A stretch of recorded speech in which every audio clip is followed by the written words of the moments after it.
Meus amados, é uma alegria para nós estarmos aqui e principalmente iniciando esse projeto de 120 anos desta igreja, pela graça, pelo poder e pela misericórdia de Deus. Nós louvamos pela igreja, nós louvamos pelos 120 anos, nós louvamos pelo projeto de 120 novos membros.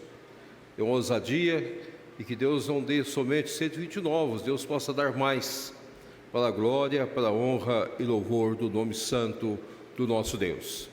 Eu gostaria de cumprimentar o pastor Roster, que toma posse nesta oportunidade, por mais 5 anos à frente dessa igreja. Que Deus esteja abençoando o ministério do reino Roster e que seja um vaso precioso às mãos de Deus, para a glória de Deus e para o louvor de Deus à frente dessa igreja.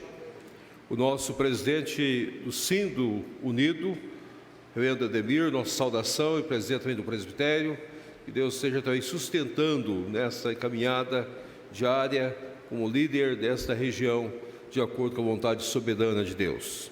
Aos colegas pastores, a nossa saudação, que Deus esteja guardando-os e ministrando na vida deles e usando-os para a glória do Senhor. O boletim de hoje trouxe uma definição porque devo fazer parte da Igreja Unida. Eu creio que cada irmão, ao receber o boletim, já deve ter dado uma rápida olhada e deve ter observado as 3 temáticas colocadas pelo reverendo Roster. Eu devo fazer parte da Igreja Unida, porque é uma igreja que prega a palavra com fidelidade. Então, a exposição fiel da palavra de Deus e a exposição diária da palavra de Deus. E depois ele faz a segunda pergunta retórica: porque devo fazer parte da Igreja Unida, que tudo o que ela faz é para a glória, é para o louvor e honra do nosso Deus. E por último, depois de expor a glória em larga escala, ele faz a última pergunta histórica: por que de fato devo fazer parte da Igreja Unida? Porque essa igreja sabe a sua missão. A missão da igreja é formar discípulos para Jesus Cristo. Formar discípulos maduros, discípulos que de fato apresentem Jesus na sociedade e no mundo. A nossa mensagem desta manhã traz o sentido de ser igreja dentro dessa expressão da caminhada da igreja. A igreja, como discípula do Senhor Jesus Cristo, ela tem uma caminhada de amor no mundo em que nós vivemos. E nós escolhemos um capítulo da Bíblia que traz para nós 5 milagres feitos por Jesus. É interessante que depois de Jesus ter falado sobre o seu ministério, onde ele veio para pregar o Evangelho, ele veio para curar vidas e ele veio para ensinar as vidas, logo em seguida há 10 milagres apresentados em 2 capítulos da Bíblia, nos capítulos 8 e no capítulo 9 do Evangelho de Mateus. No capítulo 7, ele termina o Sermão do Monte, que havia começado no capítulo 5. E agora, no capítulo 8 e 9, há uma descrição de 10 milagres, para mostrar todo o ministério do nosso Senhor Jesus Cristo. Eu gostaria, nesta manhã, para não delongar muito, tratar do capítulo 8, que são 5 milagres de Jesus, que apresenta a igreja na sua caminhada. E é muito sintomático quando você olha para esses 5 milagres, você vai compreendendo todo o ministério do nosso Senhor Jesus Cristo, toda a maneira de ser de Cristo Jesus e o objetivo que Ele tem para a sua igreja. Eu gostaria de convidar a igreja para abrir suas Bíblias no capítulo 8 do Evangelho de Mateus. É um capítulo bastante conhecido, vamos ficar de pé, para nós lermos o texto sagrado. Nós vamos ler somente os milagres. Verso 1: Ora, descendo ele do monte, grandes multidões o seguiram. E eis que um leproso, tendo-se aproximado, adorou, dizendo: Senhor, se quiseres, pode purificar-me. E Jesus, estendendo a mão, tocou-lhe, dizendo: quero, fica limpo. Imediatamente ele ficou limpo da sua lepra. Disse-lhe então Jesus: olha, não digas a ninguém, mas vai mostrar-te ao sacerdote e fazer a oferta que Moisés ordenou, para servir de testemunho ao povo. Tendo Jesus entrado em Cafarnaum, apresentou-se-lhe um centurião implorando: Senhor, o meu criado jaz em casa de cama, paralítico, sofrendo horrivelmente. Jesus lhe disse: eu irei curá-lo. Ao centurião respondeu: Senhor, não sou digno de que entres em minha casa, mas apenas manda com uma palavra e o meu rapaz será curado. Pois também eu sou homem sujeito à autoridade, tenho soldados às minhas ordens, e digo a esse: vai, e ele vai, e a outro: vem, e ele vem, e ao meu servo: faz isto, e ele o faz. Ouvindo isso, admirou-se Jesus e disse aos que o seguiam: em verdade vos afirmo que nem mesmo em Israel achei fé como esta. Digo-vos que muitos virão do Oriente e do Ocidente e tomarão lugares à mesa com Abraão, Isaque e Jacó no reino dos céus, ao passo que os filhos do reino serão lançados para fora, nas trevas.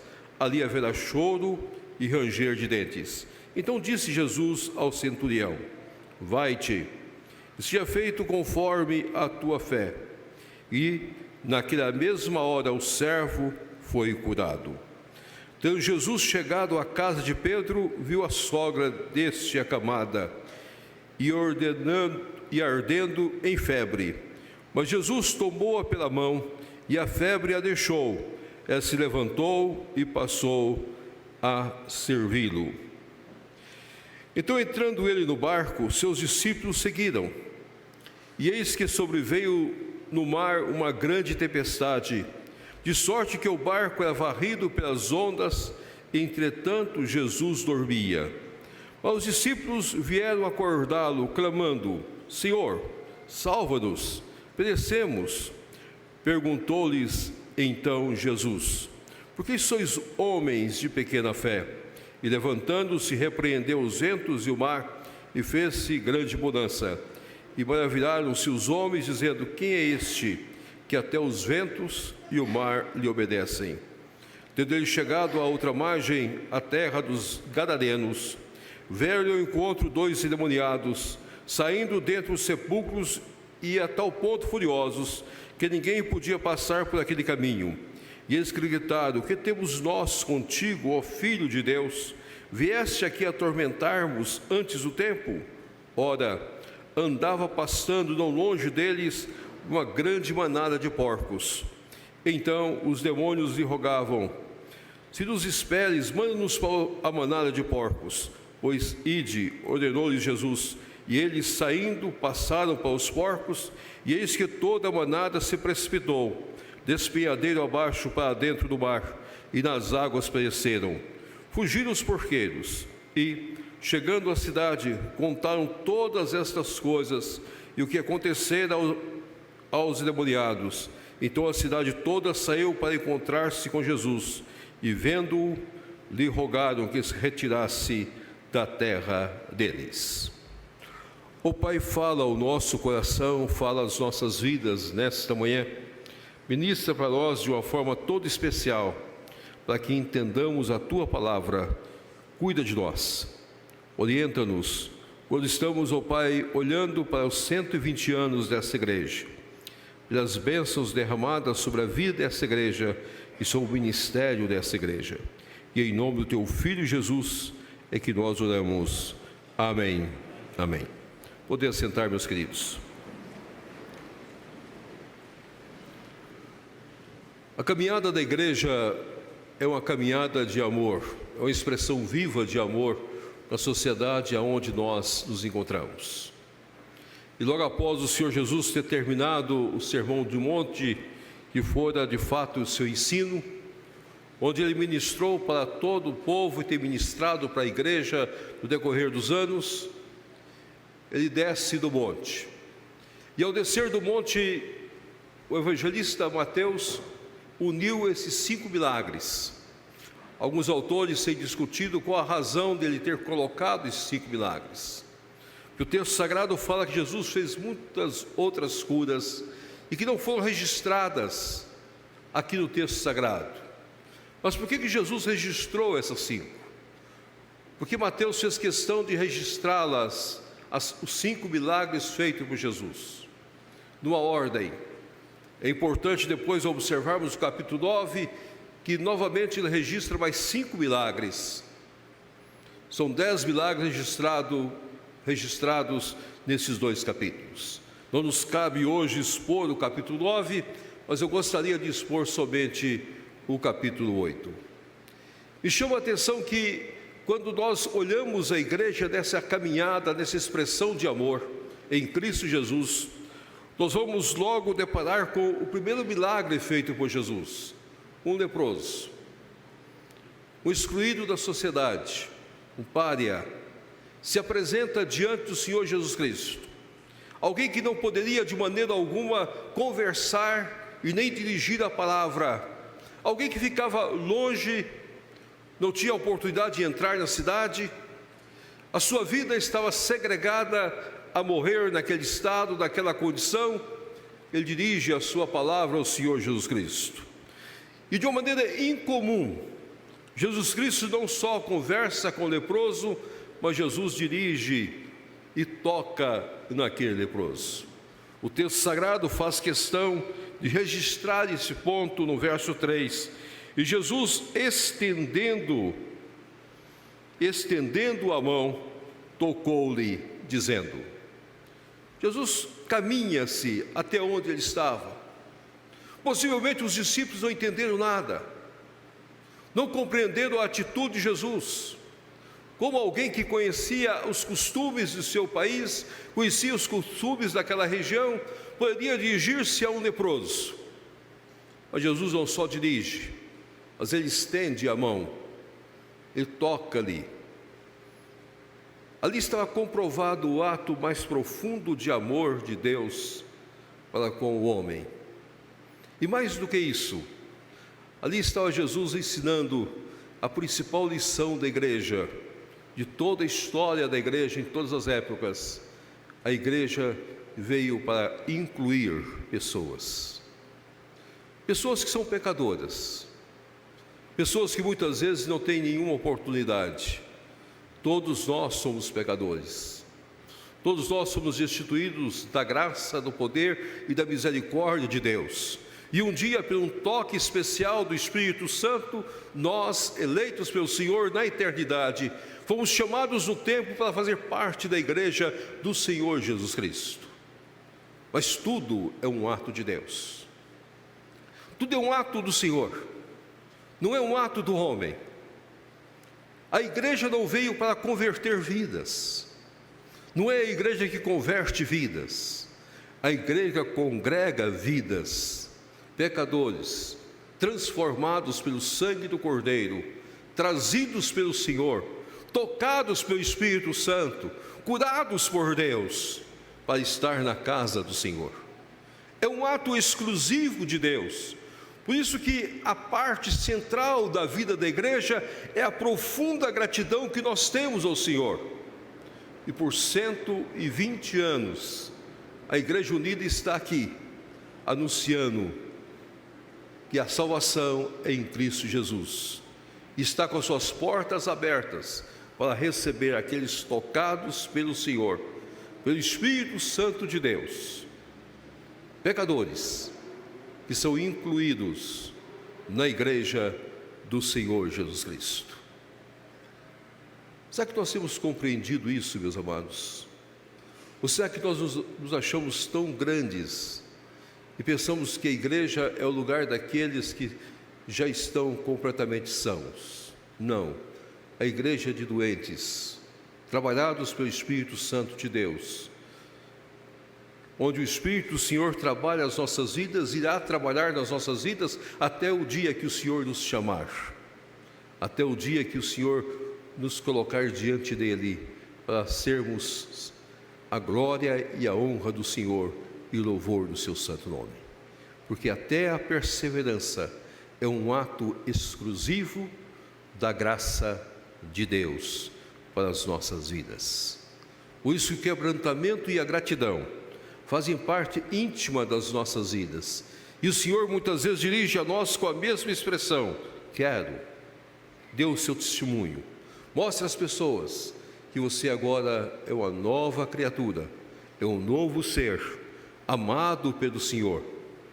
que Deus amou o mundo de tal maneira que deu seu Filho unigênito, para que todo aquele que nele crê não pereça, mas tenha a vida eterna. E Deus não amou os sãos, nós éramos pecadores.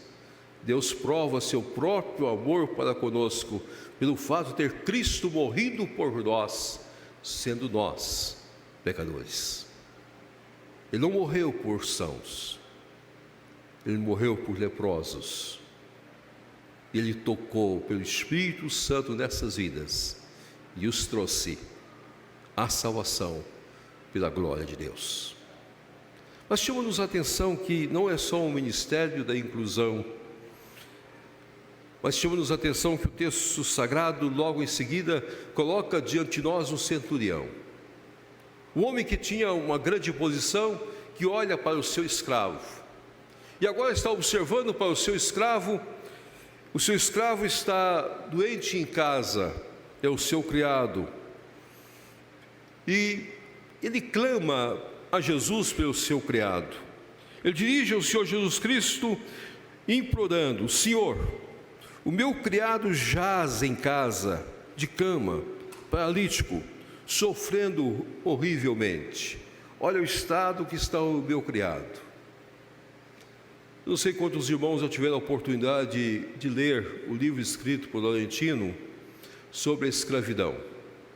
Possivelmente muitos irmãos já tiveram essa oportunidade, e ao ler esse livro vai compreender o valor e o local e a situação da escravidão, que ele faz uma montagem desde o início e faz uma análise desde os tempos mais antigos, mostrando que a escravidão é algo que sempre esteve presente na sociedade e na vida das pessoas. E o escravo nada valia. E nessa época aqui, o escravo não tinha valor algum. Ele não valia nenhuma moeda, nenhuma centúria. Ele não tinha nenhum valor. Se alguém tivesse qualquer outro animal de carga, poderia trocá-lo por 10 escravos bons. E agora um escravo enfermo era uma situação pior ainda. Mas esse centurião amava seu escravo, amava seu criado, olhava para ele e sentia pena dele naquela situação, e ele procura então ir até Jesus Cristo. E o texto é muito claro dizendo que ele implora a Jesus, ele roga a Jesus, há uma veemência, há um pedido veemente dizendo: Senhor, olha o estado que está o meu criado, ele está horrivelmente enfermo, ele precisa de um socorro, ele precisa de alguém que possa cuidar dele, que tenha misericórdia dele. E agora Jesus afirma-se categoricamente: eu irei curá-lo, eu irei curá-lo.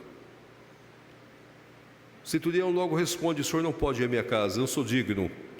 Eu tenho autoridade, sei a autoridade do Senhor. Mas o diálogo aqui não é esse o ponto central desse texto. O ponto central desse texto é que Jesus queria mostrar, e que Mateus queria chamar a atenção, para essa caminhada da igreja como expressão de amor, é sobre a igualdade das pessoas. A igreja, todos nós somos iguais. Uma das coisas mais belas da igreja, e uma das coisas mais lindas que nós temos em toda a Escritura Sagrada, foi a maneira que Paulo trata de Onésimo em Filemão. Quando Paulo refere-se a Onésimo, mandando a sua carta para que pudesse ir até onde Filemão estava, ele não pediu a libertação de Onésimo. Não há nenhum lugar nas Escrituras Sagradas que Paulo dirige a Filemão dizendo: Filemão, você poderia libertar Onésimo. Ele foi seu escravo até agora. Agora conheceu o Evangelho, dê liberdade a ele, dê alforria a ele, dê direito a ele de ser um homem livre. Paulo não dirige essas palavras, e muitos autores discutem isso quando lê a carta de Filemão, e o texto sagrado afirma categoricamente para nós, e quando ali chega, Paulo simplesmente diz: trate-o como irmão caríssimo. É muito mais profundo. Trate Onésimo como irmão caríssimo. Se ele é irmão, ele é muito mais caro. A igreja, como expressão profunda de amor, a igreja traz a igualdade das pessoas. Todos nós somos iguais perante o Senhor. O grande teólogo João Calvino, querendo chamar a atenção para esta situação na sua própria vida, e possivelmente ele marca isso quando, nos seus últimos dias, no seu funeral, quando ele está dizendo a Teodoro de Beza sobre a sua partida, ele pede a Teodoro de Beza que não marque a sua sepultura, não marque o lugar onde ele seria sepultado, nem faz alguma coisa importante para a sua sepultura, mas ele queria ser sepultado como o indigente. Existia pecador, iguais a todos os homens. Ele queria ser como um soldado, então que ele fosse enrolado simplesmente no lençol, mais nada, e jogado numa tumba comum. Por isso ninguém sabe aonde João Calvino foi sepultado. Nós somos iguais. 120 anos de história é a proclamação da igreja, dizendo que a igreja é formada de homens e mulheres iguais, para o louvor, para a honra e para a glória do Senhor. Nenhum de nós somos dignos, mas Deus nos dá dignidade. É Deus que nos torna dignos diante dEle. É Deus que nos faz de nós este povo diferente para a honra do seu trabalho. O texto seguinte já refere-se a Jesus chegando à casa de Pedro. Lá estava Pedro, lá estava a sua sogra. Jesus chega à casa de Pedro e vê aquela situação difícil de ser entendida. Sua sogra estava enferma. E Jesus, olhando para aquela situação, a sogra de Pedro acamada, enferma, com febre, Jesus dirige a ela. E novamente a mesma expressão que está no início do capítulo 8, acontece aqui. Jesus segura pela mão, toma pela mão. É uma expressão de amor, de carinho, e cura. E naquele momento ela passa a servir. A igreja, como expressão de amor, tem serviço a ser prestado onde nós estamos. Cada um de nós não estamos na igreja para simplesmente assentar nos nossos bancos, apreciar o sermão. Nós estamos na igreja a serviço. Nós não alcançaremos 120 almas se nós não tivermos o desafio de cada um de nós sermos evangelistas, cada um de nós pregarmos o evangelho. Não adianta o pastor Rosser lançar desafios se a igreja não tomar esses desafios e colocá-los a serviço. A igreja de pessoas que trabalham, que exercem o seu ministério. Aonde você está, aonde você labuta, não importa se você esteja na sala de aulas, não importa se você esteja no escritório, não esteja em contato com qualquer pessoa, você tem a obrigação, dada por Deus, de testemunhar de Jesus, de estar a serviço do povo de Deus, para a glória de Deus, para a honra de Deus.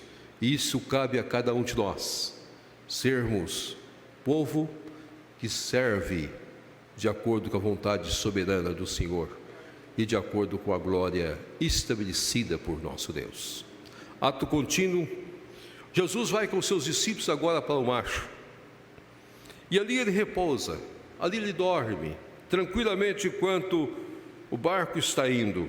Mas à medida que o barco está andando no mar, começa um momento difícil. Há uma tempestade. O texto sagrado do verso de número 24 traz para nós: e eis que sobreveio no mar uma grande tempestade, de sorte que o barco era varrido pelas ondas.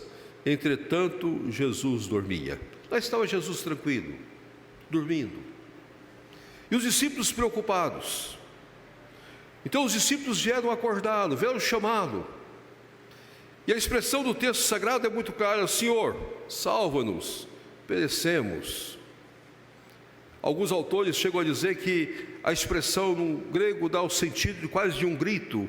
Os discípulos chegaram gritando, com medo, sentindo o pavor daquela tempestade. e olhando para aquela situação, dizendo: Senhor, o Senhor está dormindo numa hora como esta, o Senhor não poderia tomar uma atitude, o Senhor não podia mudar de atitude, o Senhor não teria condições de fazer alguma coisa. A ideia presente aqui, e a ideia que chama-nos a atenção, é que Jesus é aquele que socorre as nossas vidas. Nós somos homens e mulheres de fé muito tímida, e muitas vezes nós precisamos do socorro do Senhor. E Ele tem o domínio sobre todas as coisas, Ele é soberano sobre todas as coisas. A igreja, como expressão de amor, tem Jesus Cristo, o pastor, que nos socorre, que acalma a tempestade nos momentos mais difíceis das nossas vidas, onde nós muitas vezes sentimos que nós estamos perecendo, que nós não temos respostas para as dores profundas das nossas vidas, para as dores que muitas vezes entristecem o nosso coração. Ontem à noite eu estava em Juiz de Fora, quando eu recebi uma ligação, já era bastante tarde. Uma família da igreja saiu para um casamento, deixou o filho abraçou o pai, abraçou a mãe, despediu-se da família, ficou em casa e os pais foram para o casamento. E quando os pais voltaram do casamento, um filho de 33 anos, 34 anos, colocou uma corda e enforcou-se, suicidou. E o desespero tomou conta dos pais. A única coisa que ele pode dizer nessa hora: Senhor, socorre a família. Eu liguei, estou acompanhando a família, com o pastor, sentindo as dores daquela família. Não há respostas, muitas vezes. Por mais que nós tentamos entender as coisas, o suicídio é hoje a causa de mais mortes, segunda causa de mais mortes entre as pessoas de 14 até 29 anos. E agora está aumentando um pouco mais. Não há razão de ser das coisas. E nessa hora a família só pode dizer: Pai, em Cristo Jesus, socorre-nos. Os pais são crentes, fiéis, mas o filho infelizmente desviado. Deus sabe todas as coisas e Deus é que cuida das nossas vidas. Ele é o socorro bem presente. Mas a igreja, como expressão de amor, chega ao ponto central. Chegou em Gadara, o quinto milagre de Jesus. Ali Jesus cura 2 endemoniados. E após curar esses 2 endemoniados, expulsar o demônio, após mostrar todo o seu poder sobre o espírito mau, o espírito mau pede que eles sejam enviados para os porcos. Uma pergunta sempre é feita: por que foram enviados para os porcos? É para mostrar que o mundo que nós vivemos jaz no materialismo, ao ponto dos homens não olharem o benefício feito àqueles 2, mas expulsarem Jesus da cidade, pelo prejuízo causado. E Jesus é expulso da região de Gadara, é mandado embora, porque ele beneficiou, ele curou 2 pessoas. O mundo que nós vivemos não está preparado para entender e compreender o papel da igreja como expressão de amor.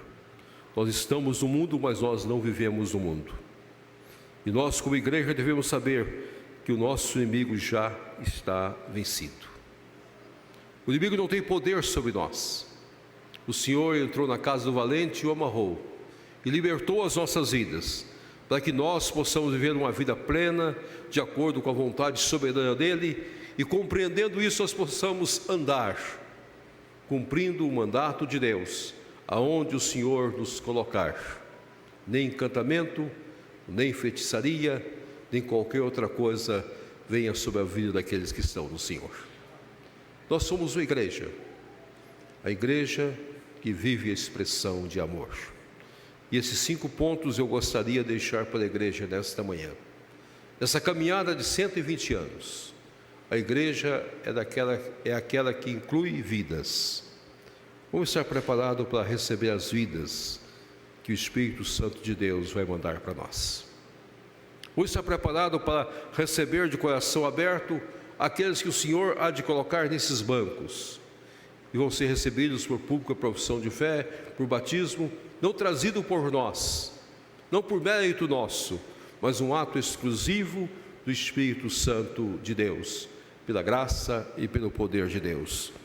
Vamos entender que nós somos iguais, não há diferença entre nós, todos nós somos iguais, todos nós somos pecadores, todos nós temos os mesmos privilégios, os mesmos direitos, porque nós estamos na igreja, e a igreja é o corpo vivo de Cristo Jesus, e nós, como irmãos em Cristo, com diferentes posições, seja econômicas, seja sociais, seja educacionais, não importa as nossas diferenças aqui na terra, importa sim a nossa igualdade em Cristo Jesus, o nosso Senhor.